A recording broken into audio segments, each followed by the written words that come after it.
What's up, Jason? Jason doesn't want to talk to us. He's not going to unmute. He's muted. He's like, Aha! I'm not talking to these Technology got guys. me. Good, bro. How you doing? Good. What are you doing in these Oh, days? long time, long time. Raising kids. I got a new baby. I think since I last talked to you, a little 9 month old now, 9 month old girl. So 9-month-old girl. Congratulations, That's brother. fantastic. she's cool. Yeah, yeah. Thank you. Congratulations. So She's you have got two now, yeah? three. I got the 12 Three. year old, the 3 year old boy, and then now the 9 month old. Good Three. stuff. Building a basketball team. Yeah. Yeah, that's how we roll. Either a basketball team or a construction demo crew, depending on Exactly. depending All on the what you need. all the above. Yeah, I mean that's what Richie Baggio does too. I mean he has this whole huge flock of children because in the end he actually employs them because apparently family labor is not considered child labor laws. So I Yeah, employ my son to do social media too. So I'm all about it. Yeah, we're Filipino, so the kid's supposed to work for us. That's right. That's right. I like it. So what's Jason's excuse then? He doesn't look like he had any Filipino on him. The wife. That's why. Oh, gotcha. Is your wife Filipino? Yes. Oh, nice. Oh, Yeah. you get good looking kids then. Hop on They're pretty babies, huh? kids. Yeah. Hopefully they take after the mom, yeah. Thanks, Yeah. I'm just kidding. I'm just kidding. I brother. tell people Thanks. that all the time with my kids. My kids are so white looking. I'm like, I don't know who's the father of these children, but clearly it's not me. That's awesome. Are you still investing, Jason? Yeah. Got a condo going now, and then me and Richie have our new construction thing. Awesome. Awesome. Yeah, you've always been really good at the condos. Yeah. Just low price point, low entry point. Quick in, quick out. So it's Yeah, an easy one. that's awesome. That's the best. Quick in, quick out. Yeah. Love it. Love it. Well, it's good to see your face. You too, Good brother. to have. Yeah, Tay is on too. Tay from Maui. It's happening, Tay. And we see Jacob's on today. Sweet. Alex. I didn't even see Alex in the corner over there. What's happening, bro? How we doing, brother? We're doing excellent. How are you doing? Very blessed. Life is good. It's always good here in the office. Life is good. Absolutely. Agreed. What's so good today? One of our guys today signed a $5.6 million bridge loan here in Oahu on a Nice. luxury home in Tantalus. That's unbelievable. And then signed another one too. So like 6.1 million signed today. Good day. Nice. The And the Tantalus guy's is got some new leads. construction loan, bridge construction. No, it's a luxury home. It's complete. It's a bridge purchase. A guy Oh, wow. bought it for 8.1 million. Oh, that's all. 8.1. 8.1. Oh, it's the same level as Jason Fender's, condos, like entry level, easy price point. Yeah.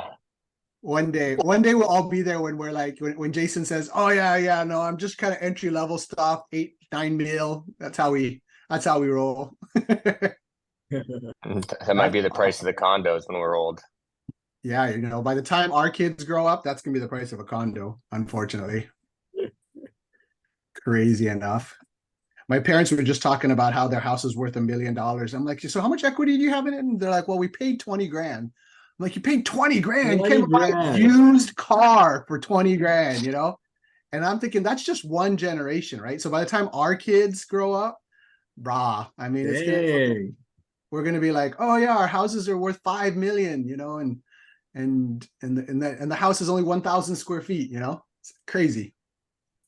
Well, we making money today. Hopefully Yeah. everybody else is making money today. Building. So welcome everybody to another one of our Friday Coffee Talk calls. We have a special guest today in Alex Thomas. And I guess before we get started though, when I pass the mic to Alex, let's go over some leads, needs, and good deeds while we're on the call. Does anybody have anything they need? Any deals on the line? Any guys that need to place money? Hi, Yeah, Tammy. we always got things going on. So we got some deals going on, but one in particular, we are raising some funds. Jason and I. It's a good. I think it's a good property to place some money in. There's a lot of equity protection on it with the loan amount. So, we can talk more about that. And I think we'll be in first too. So Yes, it'll be a first lead. hey, if anybody's looking out, oh, we got Kevin on, Kevin Albert, and I know he's placed funds before, so maybe reach out to Kevin. You know Kevin, yeah, Richie? Yep. Kevin, how are you doing? Hey, this is Kevin. Hey, I'm glad Sam reminded me that the coffee talk was on today. I've been missing all the coffee talks. I made sure I got it. Yeah, Good to we're see still you, man. growing. Our business is still growing. We're changed our name to Profit Path. And yeah, we're still growing and looking to partner with real estate investors. So we're still out here. Nice. Yeah, You like Kevin, spend some I'll money, hit you up, Kevin? Kevin. You want to spend some money, Kevin? We got some guys that want to spend some money. Yeah, we got a lot of people asking for money right now.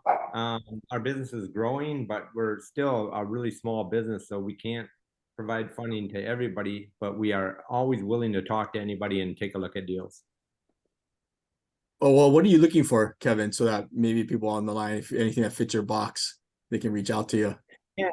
You know, we are kind of restricted. You know, we restrict our deals to Hawaii only, and over the 6 years we've been in business, we just evolved to that. And also, we try to avoid occupied properties. But besides that, we're always trying to build relationships with private lenders, and we're trying to. Right now, we just hired a new marketing director who's going to take us, we believe, to the next level. We're trying to increase our amounts. We're a really small business. We started out with 1 million. We're at about 6 million. We want to absolutely double that as soon as we can. But you know, properties here in Hawaii are really, really expensive. So a few $1 million doesn't go a long ways, and unfortunately, so, and we're not growing as big as fast as we'd want to. I think none of us are, right? So we still want to build those relationships, because the foundation of our business is relationships. We don't lend with anybody we don't have a really strong relationship with. So we're trying to build those relationships. So anybody wants to start, relationships don't happen overnight. They happen, you know, Corey. I mean, we've known each other for years, and the investors we deal with, we've known for years, and we want to keep building relationships, because we're going to keep growing, and we want to add real estate investors to our partnerships. So we want to build relationships. So anybody who wants to reach out and contact us, we're Profit Path Hawaii now. Albert and Associates is still our base name, but we're Profit Path in Hawaii, and anybody can get a hold of us, and we can start building those relationships. Nice. Well, you feel a very necessary need, especially for you know, Hawaii borrowers, because it's so expensive, right? Are you lending in the gap, or are you only doing first? No, we're mostly gap. We've Okay. only lent in the last 6 years. We've only lent all the money on projects. For our own, we went with private lending for our own flip, but only a few times have we provided the funding for the entire project. We wouldn't mind doing that going forward, but we're mostly gap funding. Also, can I say one more thing, since this is something I wanted to talk to you about, and you have a lot of people following you, and a real problem we have in Hawaii, and I don't mean to make this a political thing, but if I was a representative of Hawaii, I would absolutely bring this up. Permitting is taking way too long, and we have a voice, and this is a democracy. So I encourage everybody in the real estate. I'm also a licensed realtor, like a lot of us are. And every real estate investor, I think, should be contacting our representatives to say they need to speed up the process because the government's demanding that we get their permission. That permission should be within a reasonable time. And now, as you guys all know, it's taken a year just to get permission from the government. So I just encourage everyone to reach out to those representatives and get them to fulfill their promise of providing the government for the people. You know, and perhaps we can organize and you know, come and plan, you know, and so that our voice is a little louder. But honestly, we sat in on a meeting with like the deputy director over there in the city and county of Honolulu, and I see where the problem is. You know, honestly, I know Keone was in that meeting too. I don't know your thoughts that you have, but my thoughts walking away was, okay, I see the problem, and the problem is not easy to fix, actually. The problem is that there's only 6 plan reviewers in the county, and there are 6,000 applications to go. When in normal times, it was 3,000. They were backed up. But now at the time of the meeting, which was a couple months ago, it was 6,000 because of like COVID, right? And so they got backed up even more. And the problem is that there's 6 plan reviewers. So it's like, okay, why don't we just hire more plan reviewers, right? Well, it's not so attractive because the pay isn't so good. You know, you're basically living in the poverty line in Hawaii. And but okay, so like, let's fix the pay, let's fix the compensation. That's where they run into problems because there's so much bureaucracy with even just settling on the right compensation model. So they can't recruit plan reviewers because they can't pay them enough, and they can't change it's not easy to change their compensation because they have to go through so many hoops, right? So I think that's where the root of the problem is. And I don't know if anyone else was in on that meeting and got it, but So to that, I would say the real to have a voice. Right. So the real problem is the bureaucracy. So let's get rid of that. Exactly. And, yeah, they need to get We rid can of that. organize for that. In a lot, they need to get rid of that. And also, they can eliminate they can reduce the number of things that they actually provide permission to. I understand electrical and plumbing, but there's a lot of things that they require permission for. That does the government really need to give permission for every little thing? So that's bureaucracy too. So the root of the problem is bureaucracy, and I think that's what we should try to eliminate. Yeah, just my opinion. No, I just want to with you, man. there's a lot of people on here. It affects everybody on here. So I just want to. It does. It affects lenders. It affects everyone. So, but thanks, Kevin, for coming on. It's good to see you. Sure. Thanks for having me. It's always good to see you, Corey. Yeah, absolutely. And so just to kind of put out there, so Kevin, he's a private lender, but he lends primarily in the gap, so in second position, right? So a lot of investors who finance maybe fix and flip deals, they'll leverage with hard money financing in first, and then come with someone like Kevin or a private lender to fill the gap, so that really you're in the deal for, you know, no money in as the investor, but you do sign on the loan, which is usually personally guaranteed, right? And this is true asset-based lending, what Kevin is doing. So, and he provides a huge need for us, especially in Hawaii, where it's expensive. You know, our average loan size in Hawaii is about 980,000 the last I checked, you know. So that's to buy like a piece of crap house, right? And plus the renovation budget, like that's how expensive it is. But that's how you can control millions of dollars of real estate without any of your own money, is using your relationships and other people, right? So thanks, Kevin. Maybe Richie, reach out to Kevin, see if he's interested. Yeah, Does Kevin, anyone I else got have your anything? number still, so I'll reach out to you. It's a fraction of the median Yeah. price here. I'll put my information in the chat. Corey, let me just add to that. I was in that meeting, obviously, with you as well. So for those who weren't at that meeting, weren't able to come to this meeting, there was an REI meetup back in August where we had the privilege of sitting down, and he literally gave us a whole PowerPoint presentation, and that was Juro Sumata, and he's the Deputy Director of Department of Planning and Permitting. So obviously, like everybody else, what Kevin just said, like we all have the same concerns and have the same concerns that they're just taking way too goddamn long. Well, he literally mirrored the same sentiment and said that we get it. We're hearing what you're saying, and we're trying to fix this problem. It is an actual issue. And these are the changes that we made. So he kind of went over like the breakdown of where they're at, because what Kevin said was they were running 1 year, but he was adamant about telling us that summer of 2022, they were running 1 year. But as of that time, like, and he broke down the structure, like it's broken down into like, it's like pre-screening, code review, approved to issue, and all these tranches, or he was saying that everything was just taking so goddamn long. Well, he was happy to promote it to us that as of, I guess he called it today, so I guess August, that that first pre-screen part was taking like almost 6 months. They were down to 1 month, right? So like he was very proud of that fact. But he said what happened was everything bottlenecked. I think Corey said that they're 6,000 deep. So it's like what happened was they were able to take care of that first part, but it just kind of moved to the other part. So before it was only taking 3 months for that code review, well, it got bumped up another month. So ultimately, he's saying that as of today, it's taking 180 days as far as approval.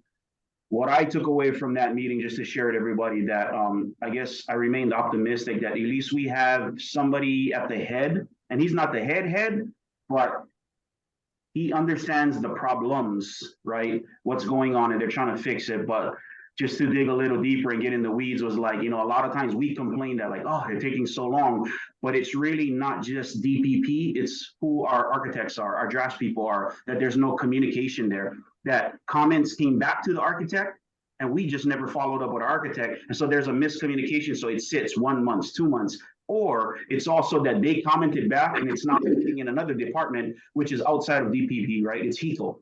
It's BWS, it's Board of Water, but we don't know where it is in the process.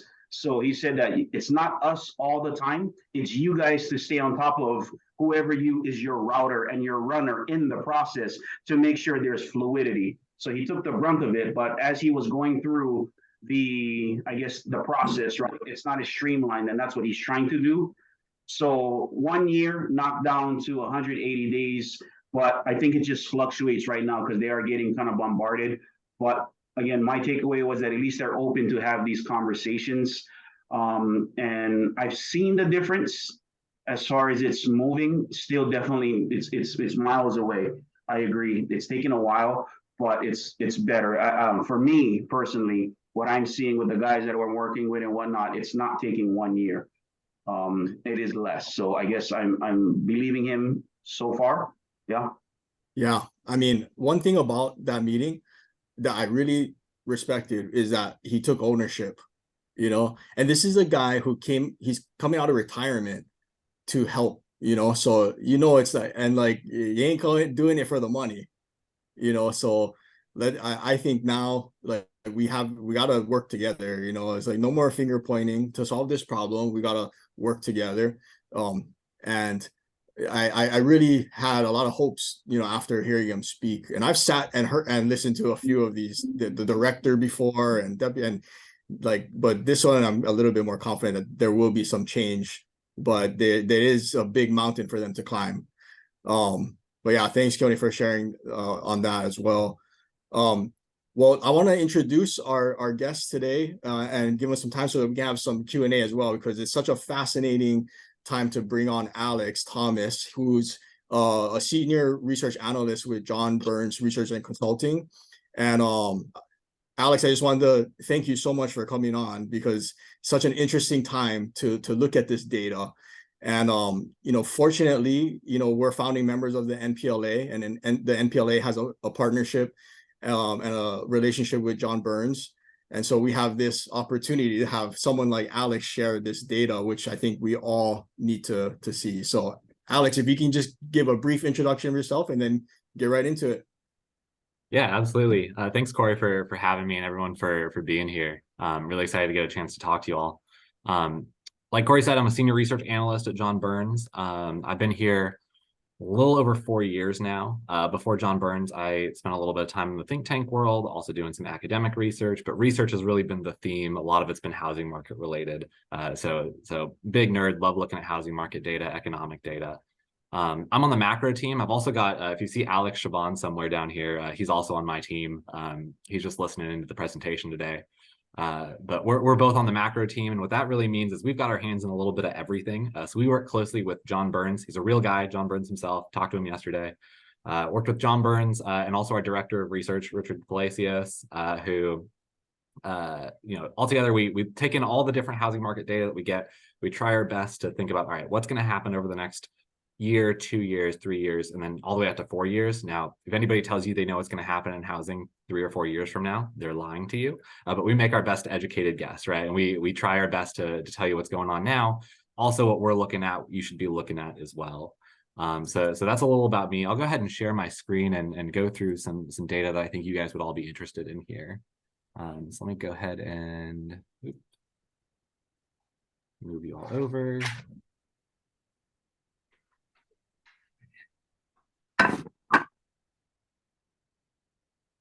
All right. Perfect. So like I said, been with John Burns about 4 years now. Also got my email down there if you ever want to reach out to me. I've also, I will just say up front here, a lot of us at John Burns are active on Twitter and LinkedIn. I'm on Twitter for the most part. I'm not really on LinkedIn.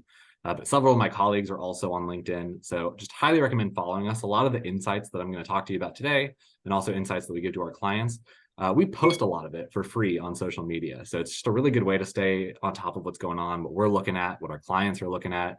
There's a little bit of a delay between when it goes out to our clients versus when we post it, but still it's like a couple days later and it's the same kind of insights our institutional clients are getting. So just highly recommend following us all on social media. We also have a free newsletter there too. So if you just go to jbreck.com/subscribe, you can enter in your email. We do weekly, essentially our blog. We put some really interesting posts. We'll always highlight new data that we're looking at as well. Just a cool free resource for you guys to take advantage of as well. But that's me in a nutshell. In case you're not super familiar with John Burns, I'll just go over a little bit about what we do. So we're John Burns Research and Consulting. We've really got two arms to our business. We've got the consulting side and the research side. Our consulting side is really our boots on the ground. So we've got consultants in markets all across the country. They're helping builders and developers really with ad hoc projects, doing feasibility studies, market rankings.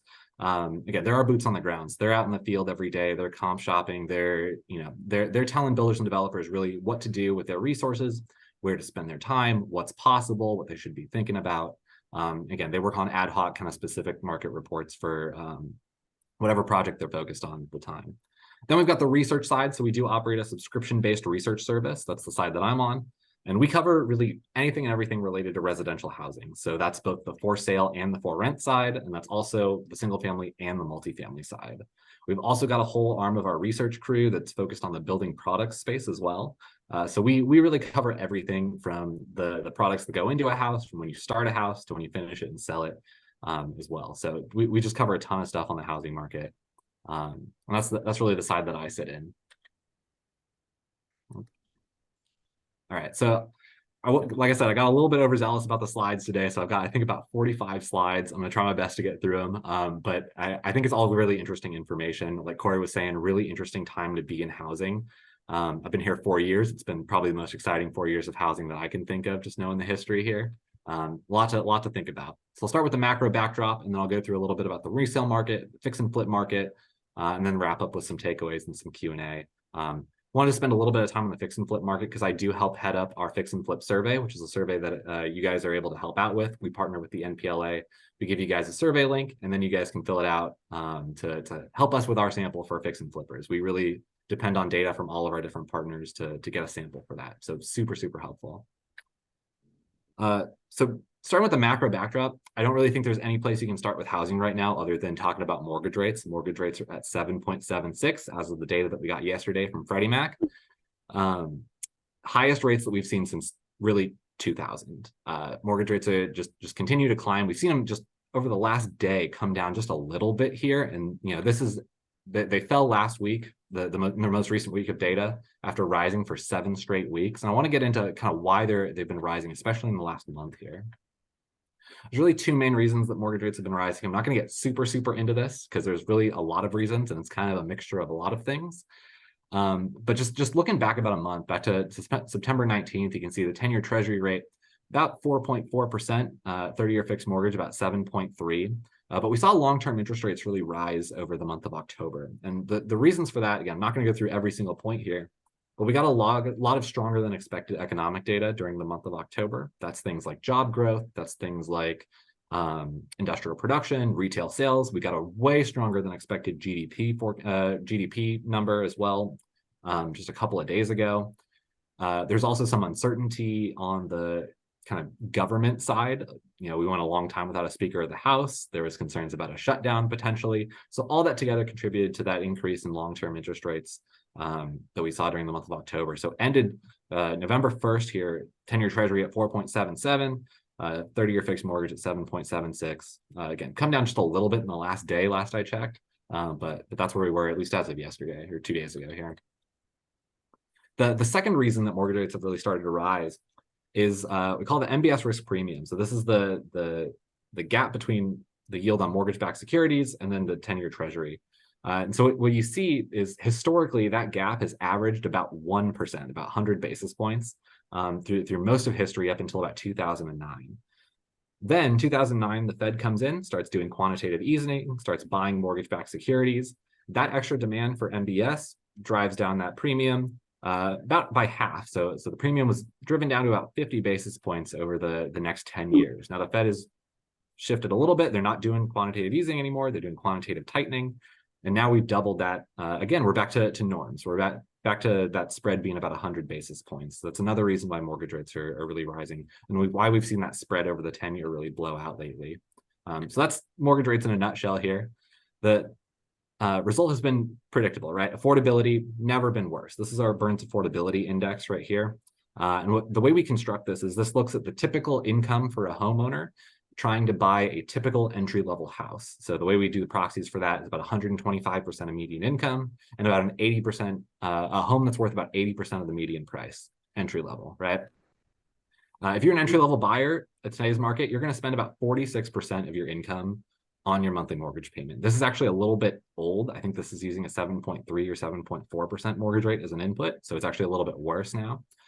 So keep that in mind, because I do want to rattle off a couple stats here that I think really put today's affordability into perspective. If you wanted to get back to normal historical affordability levels, where you see that new norm there, that's about 32%. That's what we consider to be normal affordability levels. Wages would have to spike by 47%. Just for context there, incomes have only risen about 42% in the last 10 years. Home prices would have to fall 30%. That's back to 2019 levels. Doesn't feel that far along, or that doesn't feel that long ago, but that's just the massive home price appreciation we saw over 2020 and 2021, and 2022 even. Or mortgage rates would have to fall back to 3.2%. So that's back to January 2022 levels. So as affordability gets stretched here, it can't go on forever, right? There's limits to affordability. And so I think it's worth thinking about, all right, what of these scenarios is going to be the most likely to get back to normal affordability levels?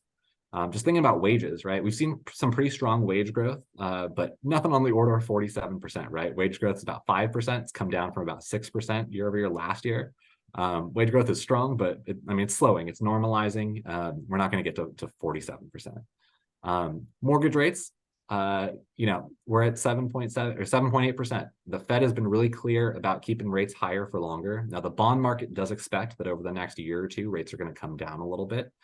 The Fed has also indicated that. They put out their summary of economic projections once a quarter, and so they give their estimate about what they think the appropriate federal funds rate is going to be for 2024, 2025, et cetera. They do indicate that it's going to come down just a little bit, but they've been really clear that they're not going to cut rates until one of two things happens. Either inflation gets back down to 2%, that's their target, or until you see something major break in the labor market, we start to get into a recession, and at that point you think about cutting rates, maybe before you get to that 2% if that were to happen. But one of those things has to happen: 2% inflation or major break in the labor market.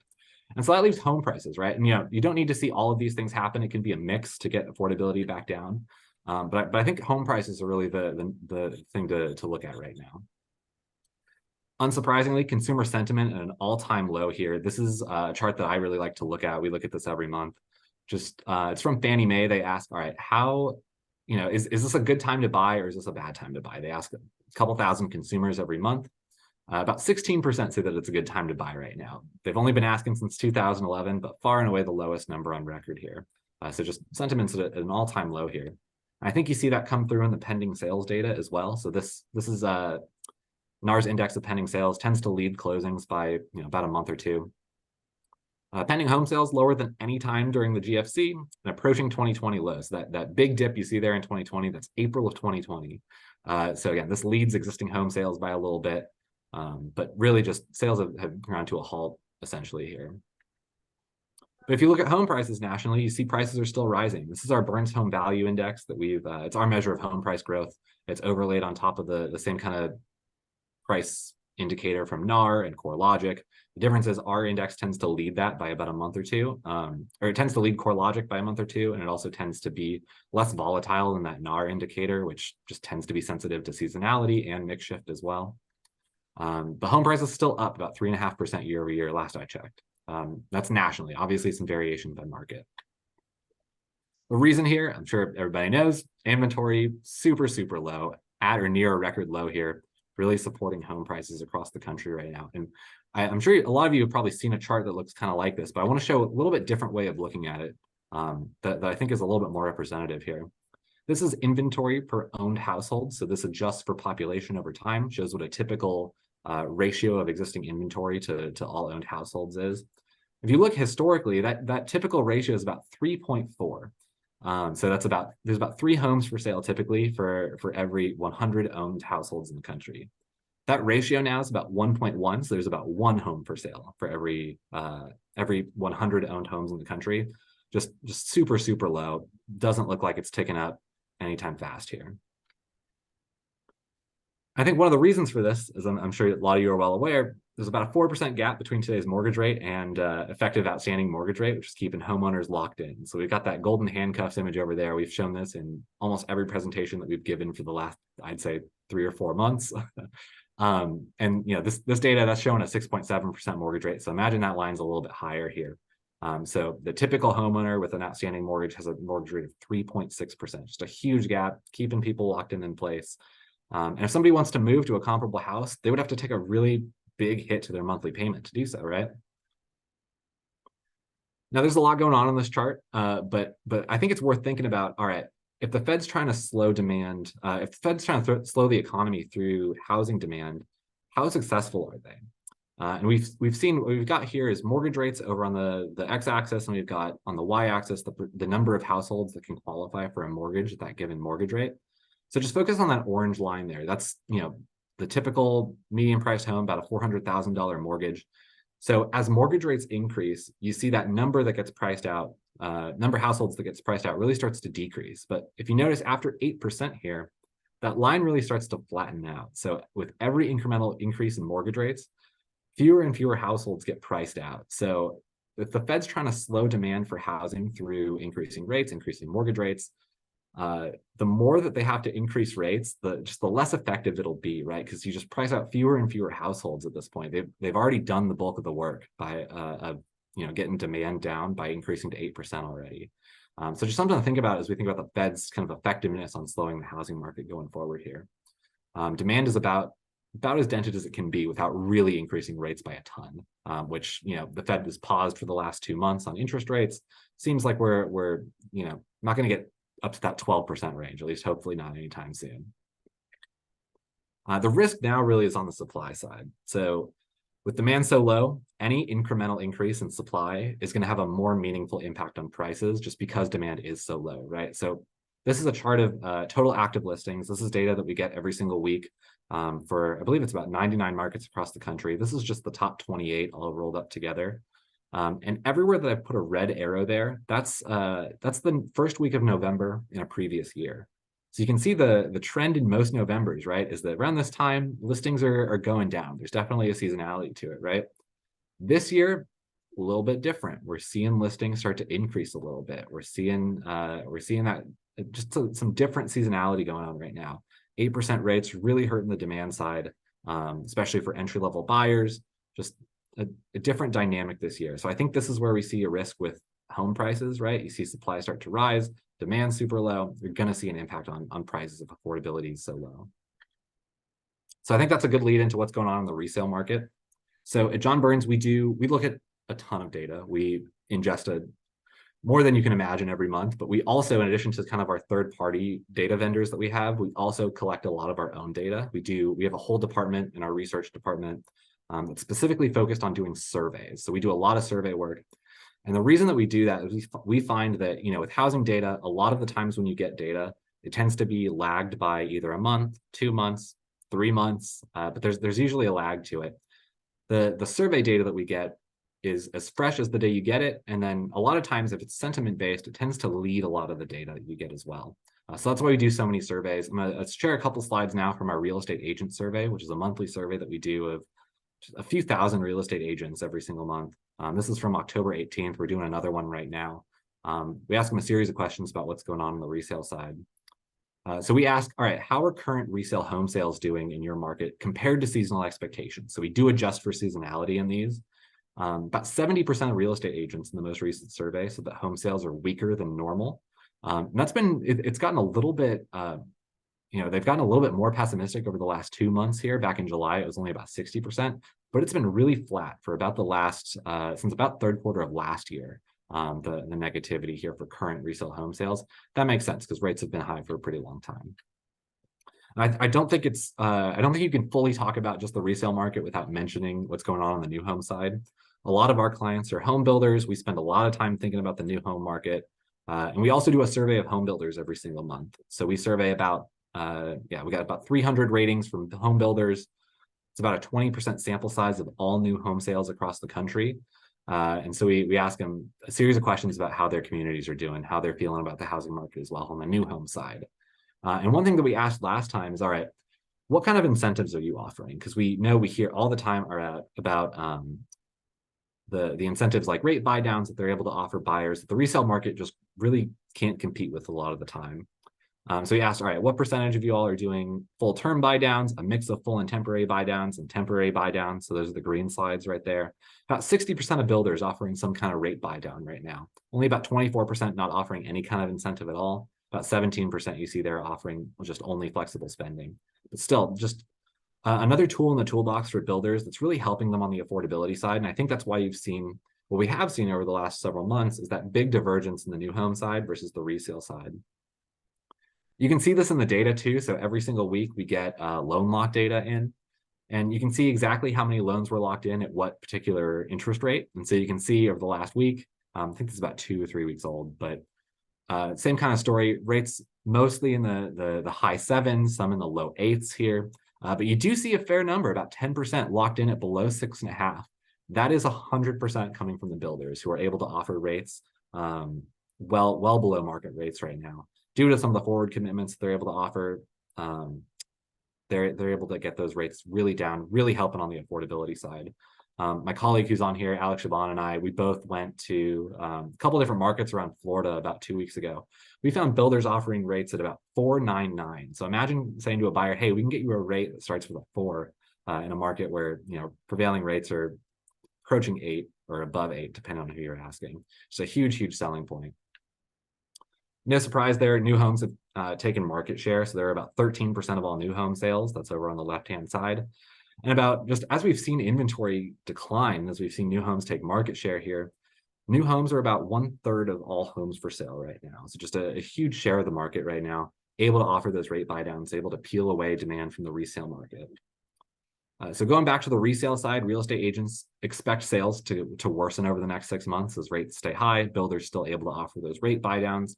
And this is the first of what we've started to notice, and we've started to call kind of our double dip charts. So you see that dip in the third quarter of last year, and you see it starting again this quarter as well. And I think that's going to be a theme as we look through some of the other charts in this particular report and in the rest of the presentation here. This is one of my favorites as well. This is, we just ask real estate agents, all right, in your market, do buyers outnumber sellers? Do sellers outnumber buyers? Or is it about equal?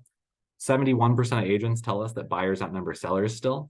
But you see, again, with the double dip, you're seeing it slowly start to increase here. I'm really excited to get new data for the month of October here, because I'm guessing we're going to see this, that green bar go down a little bit. We're going to see that orange bar grow a little bit over the next couple months as well.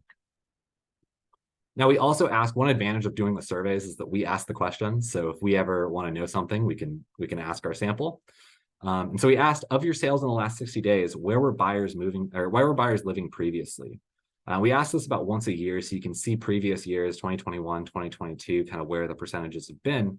Notice the big shift here for 2023. 55% of buyers in the last 60 days, agents tell us, have come from a house that they already owned, right? Those who are moving right now, they're the ones who probably have to move. They're the ones who probably have some equity and maybe can either profit off the sale of their home, make up that monthly payment, or are able to manage that increase in monthly payment if they do have to get a new mortgage rate. Yeah, just a huge shift in who's buying homes. The entry level segment really getting hit. Those coming out of apartments, those coming out of single family rentals as well. And look at that coming out of a house of a family member or friend. Just, if you've got that kind of deal right now, not a great time to be looking at housing on the for sale side, at least. We do note prices are still rising. Like I was talking about, backs up some of the hard data that we have. Prices are still rising 2% on average across the country. But then what's interesting is you can break it down by region, right? And so the regions where home prices are doing the best, according to real estate agents, is in the Northwest or Northeast and the Midwest. And what's you notice about those two is those are the regions where you've got the least amount of competition from the new home side. Most of the builders there are custom builders, not as many, giant new home communities going up. And you see some weakness in markets like Texas, markets like the Southwest, markets like Florida, right? Just really emphasizing that difference between new home and resale as well. And then the share of real estate agents, we just ask them, are prices mostly decreasing, mostly flat, or mostly increasing in your market? Again, another start of that double dip that we're talking about over here, starting in September. You see the green bar start to shrink and you see that orange bar start to grow a little bit. I think you're going to see that trend continue. So I want to move now to the fix and flip market. Like I said, I help run our fix and flip survey. This is a quarterly survey that we do with flippers. We work with Sunday as well as the National Private Lending Association. We have a couple other kind of silent partners in the background that help send this out. But we really depend on our partners for a sample. So this is my plea. If you are a flipper and you get this link, please take this survey. It is super helpful to us. It really helps us have more confidence in our sample. And also, we do have a give back on this survey. So if you do take it, at the very end of the survey, you get prompted to download a set of, I think it's about 10 data slides for whatever market you want across the country. So you're able to rate up to 3 markets. And then for every market that you rate, you can download another set of slides for whatever market you want. So you can rate, how flipping conditions are in Honolulu, and then you can download the market data for Los Angeles, whatever you want. But we do have that give back. So there is some incentive, and you can do it once every quarter. So you do get fresh data every quarter. That's kind of my pitch. If you are a flipper, please take it. And Alex, do you guys have a link right now that we can put in the chat while we keep going? Yeah, so not right now. We actually just closed this. So if you see the date right there, we just sent this out to our clients yesterday. We're going to send it to NPLA, who's going to distribute it to you all literally later this afternoon. So not right now. The next one is going to start January 1st. So that'll be your next opportunity to participate. We're going to run through the whole month of January. Yeah, we'll send NPLA. We'll send you guys all the link and you guys can distribute it. Perfect. Yep. So we have what we call our fix and flip market index, which is composed of a couple different sentiment-based indicators that we look at, but we try and just distill, all right, how are conditions in the fix and flip market? If it's above 50, the market's expanding. If it's below 50, the market's contracting. If it's about 50, it's about flat. Still in expanding territory, but we definitely saw, again, started that double dip over here in third quarter. These are the components of that index. So we ask, kind of like we do with the real estate agents, we ask about current sales, expected sales, and we always ask some kind of measure of velocity. So for fix and flip, we ask, all right, what is the availability of homes to purchase right now compared to what it is seasonally? And you can see pretty much all these charts, or at least the current sales and expected sales, both took a dip over the most recent quarter. Again, that double dip I was talking about. And it's still just really hard to find availability of homes right now. We view more competition for deals as a good thing that supports prices, right? So we do kind of flip this in the background if you're curious on the methodology there. But these are really the indicators that go into that fix and flip index. And if you've taken it, a lot of these questions will probably seem familiar to you. But a growing share of flippers tell us that sales are poor compared to normal. So again, with that double dip, you start to see 19% telling us that sales are poor compared to the seasonal norm. A lot of that's due to interest rates. And this is kind of lagging data, but we do have some hard data to back this up as well. This comes from we have a massive database of public records. And we can actually see flipped home sales over time. Again, it is a little bit lagged, but the way that we do this is we look at any home that's been bought and sold within a 12-month period. So it's not 100% flips, but it's the best proxy that we have. And you can see the number of homes that were flipped over the last year. This is year-over-year change, way down in most markets, down 40% nationally, down up to 50% in market, or 57% in markets like Portland. So definitely some wide regional variation here. But look at the strongest markets. Again, strongest markets are those where you don't have to compete with the new home market: Chicago, Boston, New York, Philadelphia, all those. Did any flip markets actually increase at all? Not of the ones that we track on this chart. There might be some smaller markets out there, and obviously something, so I was going to get into this in a second, but something that we also talk about in our most recent survey is that so much is sub-market dependent right now. There's pockets in all of these markets where you can definitely have a profitable flip if you know your sub-market. This is as granular as we get. We look at the metro level here. But just because it says, you know, prices are down in one market doesn't mean that there's no chance to make a profit on a flip. Just means on average. So if you know your sub-market, there's still chances to, you know, not all is lost, you know. Yeah, it's so interesting to see this because Vegas is down 51%, and it honestly feels that way. The investors out there aren't really doing anything, and part of it's because the home builders are offering product that is like cheaper with you know, with the rate buy downs. Exactly. You know, flipped homes are a part of that resale market. So that's why I led with that resale market part. You can see exactly the impact that rate buy downs and incentives are having. So if you've got a lot of home builders who are competing for your same type of buyers, really hard sell right now if you can't offer. I mean, how do you compete with someone offering a rate at 4.99, right? We also ask about expectations as well, leading indicator for sales, same kind of thing, starting that double dip trend as well. And we also ask about, all right, for the homes that you've sold over the last 12 months, are they mostly above ARV, mostly in line, or mostly below? So we saw last quarter, or fourth quarter of last year was the worst in our survey, 26% saying that they had sold mostly below after repair value. It's creeping up again. It went from 12 to 15 this time, right? So definitely majority still selling in line or above, but again, starting to creep up. We've also seen that investor buyers, so excuse my crude drawing here, but we've seen investor buyers really start to pull back as a share of flipped home buyers. That's everything that's purple, kind of light purple and green on this chart. So that's those who sell to mom and pop investors, institutional investors, or other flippers as well, which is just a category that we've added recently. Investor buyers really starting to pull back as a share of home purchases. So I know it looks like entry level has grown as a share of home purchases there, of flipped home purchases. They have. That's a product though of those investor buyers losing market share. Still really hard for entry level buyers to buy. And we see this in our data as well. This also comes from our public records data. This is all investor purchases by investor size. So we actually break all home buyers out there into the number of properties they own. So you see that tier 1 investors, those are investors who own 1 to 9 properties, obviously the bulk of investors. But among all these categories, all of them, you know, slowing their home purchases considerably over time. We also asked about prices this quarter. Again, the advantage of our surveys is we can ask whatever we want. So compared to 3 months ago, how are sales prices for your flipped homes in whatever market that you're rating at the time? 38% said mostly the same, but 22% said prices are mostly lower than 3 months ago. 16% said prices are mostly higher. So again, you see that difference between different flippers, different markets. Still 16% saying mostly higher than 3 months ago, but we look at that delta between the two, those who are saying mostly higher versus mostly lower. Right now, still mostly 22% saying mostly lower, 16% saying mostly higher. So a little bit more negativity there, and prices down 3% on average. Better than it was last year. Last year, this number was 7%. You can see how that shifted. Those are the gray bars from last year.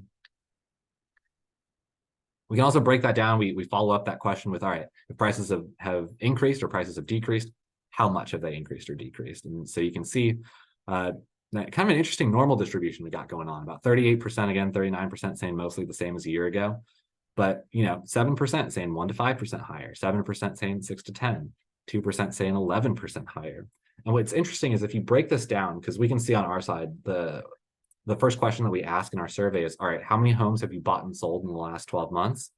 And the flippers who tend to be doing the best right now are actually smaller flippers. So those who are focused on, maybe having 1 or 2 profitable deals, those who are having the bigger investors, maybe those who are in multiple markets, who are really trying to go for quantity over quality. Those are the ones who are seeing the price decreases right now. Just kind of an interesting note. I'll add on to just with a little bit of qualitative data here. I was at BPCon, which is put on by Bigger Pockets about 2 weeks ago. The attendees there, a lot of them were kind of smaller flippers. They all backed up that story. They all said, it's really rough if you're trying to flip a bunch of houses right now, but if you can find good deals, they're still out there. It's still possible. You just got to be patient. You got to know the market. You got to know your sub market. It's an interesting time to be a flipper for sure. If you're a flipper, one other thing too, I think this goes into why you will never see on that percentage of flippers who are selling for below after repair value. You'll never see that go super, super high because they've got exit opportunities, right? So this was, I think we asked this last quarter. This isn't super, super recent data. But we ask, all right, compared to a year ago, how does the number of homes that you plan on keeping as rentals compare to your strategy a year ago? 45% of flippers said they're going to keep more homes as rentals over the next year. Totally makes sense, right? If it's hard to sell, you can always turn it into a rental, assuming the numbers work. Maybe have the option to refinance in the future. So if you can make it happen, it's another exit opportunity for you as well. We track single family rentals really, really extensively at our firm. This is our single family rent index, which is mostly a proxy for scattered site single family rental across the country. We see, single family rent growth has slowed from what it was in 2021, 2022. But, it's normalizing. It's going to be about 4% growth year over year this year. We're expecting it to be between 3 and 4%, basically for the foreseeable future here, barring any huge shifts in demand or supply. But it's been pretty consistent. If you look historically, it just is pretty consistent in general on the single family rental side. So we do track this. This is, I believe, so the orange line there is the top 20 markets alone. And then the gray bars and the blue bars are, I believe it's 99 markets that we track across the country.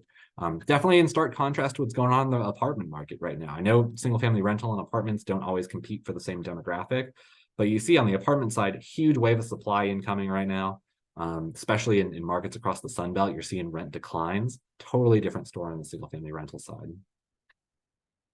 And it's a good deal for renters, right? This is a chart that gets quoted in the media from us a lot. So you may have seen it before, but this is just looking at the cost of purchasing versus the cost of renting a single family starter home. So this is the typical 3-bedroom home. If you're a renter renting a single family home, you're going to save about $1,200 a month by renting now instead of purchasing at today's rates. And as rates increase, that premium just goes up, right? So definitely more expensive to rent than to purchase right now. Just another thing that we're thinking about going forward. So I know there was a ton of slides, just some takeaways looking ahead here. Brace for higher for longer interest rates, either until we hit that 2% inflation number or until something in the labor market really starts to break.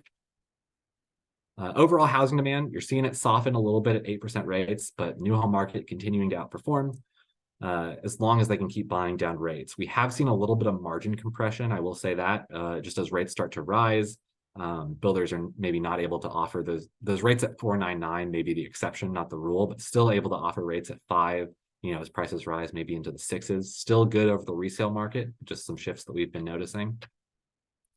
Watch inventory closely. That's going to be the big story going over the next couple months here.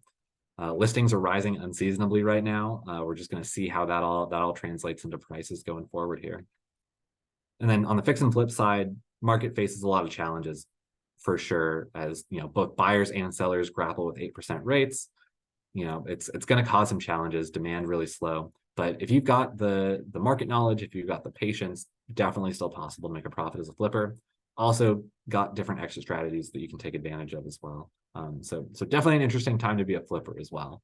But I'll leave it there. I know there was a ton of content. I'll just open it up for questions now.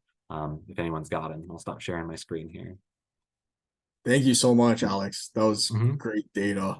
In fact, I don't think I've seen a lot of those slides. I know you've presented before, right? And I know it changes month by month. So does anybody have any questions for Alex and what he went over? That was so good, Alex. So good. Is that material? I mean, I don't know. Does that slide something that you could share, or how do we re-listen to that? Because you went so fast. Yeah, I know it was a ton of content. I couldn't decide what to talk about and what to leave out. I will share the slides with you all. You could have and gone for another hour and we would have been all here listening, man. It's so good. It's an interesting time for sure. Yeah, I'll send the slides to you guys so you guys can send them out to anybody who came today. I will say too, if you're looking for these kind of insights again, I'll just give my shameless plug to follow us on social media, follow me on Twitter, sign up for our newsletter as well. We post so much content that it's such a good deal to follow us that, you know, you get so much content for free. So definitely look for us on LinkedIn, look for me on Twitter, sign up for our newsletter, all that good So stuff. where do you sign up for the newsletter? We'll put it in the chat. Yeah, it's just jbreck.com/subscribe. It should prompt you with a little box so you can just put in your email address, and then it'll sign you up for a newsletter. So say that one more time, Jay. Here, I can put it in the chat here. Oh, that'd be much faster. Yeah. All right, there, Alex. Oh, Alex Ramon guy. Thank you, Alex. Appreciate it. You know, that kind of just helped me. Like, now I want to go look at the new home builds. Okay, cool. Remember, like a year ago, we were looking at the new home builds, and it wasn't quite there yet. Yeah. Maybe I hope we didn't miss it. You know. Yeah. Yeah. I mean, there was so much inventory of new homes sitting on the market that they were offering all kinds of stuff. It was cheaper to buy one of those than it was to actually buy a resale. I mean, that's what we see in markets across the country, right? If you're able to get that payment down, I mean, that's the big thing is the payment, right? You can oftentimes buy a new house for cheaper effectively than you can get resale for. Again, that starts to go away a little bit as rates rise, as builders aren't able to buy down that rate quite as far. But still, I mean, for the time being, still a great deal. Do you think, like in markets like Vegas, where it already dropped, or it's already like substantial amount, I think it was 51%, like, do you see that continuing? Are their margins are they getting squeezed yet? Yeah, I mean, it all depends on affordability, right? Especially with a market like Vegas, and Vegas is so interesting because we look a lot at that affordability ratio, right? Which looks at the area's median income versus the housing price there. Vegas is interesting, right? Because you get so much migration. So looking at area median income, maybe even a little bit misleading for some of the buyers out there. Because so many of them are coming from California, right? Especially with remote work right now. A lot of them coming with, you know, higher incomes. I think you can see some strength there. The risk then comes if that slows down, if return to office gets stronger, which I think it kind of is right now. Migration starts to slow. And you know, there's just the overall picture of, all right, is now a good time to buy if I don't have to?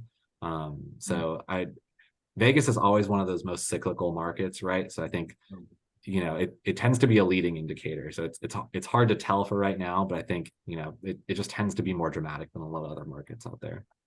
Yeah, dramatic. That's what I like that word. The way you said that. Seattle is kind of like that too, and Kiko and I are in both. Yup. That's why we drama. No, that's such good stuff. Alex, the cool thing about Vegas right now that we're trying to figure out how it plays in is all these new sports teams, a professional sports team coming in, and that seems to be driving a lot of new demand. So builders seem to still be at work there, but you know, it's still a lot to try to process. Yeah, for sure. I mean, I think it only gets, you know, the deal for Vegas only gets better over time, right? You get more people, you get more amenities, you get, you know, it becomes like, I don't know, if you can live in LA versus Vegas for, you know, a fraction of the cost, but still be 4 hours within, you know, or within like a 4-hour drive of LA, changes the calculation a little bit. Yeah. Well, Alex, Chris Skiff had a question in the chat. He's asking, what's your best guess for Hawaii home price movements in Hawaii over the next year or more? Ooh, I am not super familiar with Hawaii, I'll admit it. I think the resale market there benefits from, at least from what I understand, just a lack of new home supply, right? I don't think there's a ton of big builders out there, correct? Well, that's what we were talking about in the beginning. with the permitting process. Like the big builders don't come here because of that, because we have big problems with the permitting. But yeah, you're exactly right. Right. I think they'd benefit from the same kind of, you know, if supply stays low, if they don't have to compete with the new home market, I think you see home prices continue to rise. Obviously, affordability starts to get challenged, but I'm sure Hawaii sees its fair amount of migration is right. So it's like you see that in, especially a market like Florida is one that we track a lot, where it's like you can look at the fundamentals, but you also got to put that in the context of like, all right, if you're just looking at incomes from whatever area that you're looking at, you kind of, it's a little bit misleading from that affordability standpoint, because it's like, oh, you got to look at the incomes of the people that are coming and buying houses here. Like that may not be, you know, if that can be sustainable, which in a place like Hawaii, I think it is. I don't think the ocean's going away anytime soon. So I think there's a lot of advantages to the resale market in Hawaii. I would imagine, again, not being the expert there, but it sounds like I'm on the right track. No, yeah, definitely right. Most investors in Hawaii are fix and flip investors, right? Because it's hard to cash flow out here. Right. Makes sense. Yeah. Thanks, Chris, for your question. Anybody else have any questions for Alex?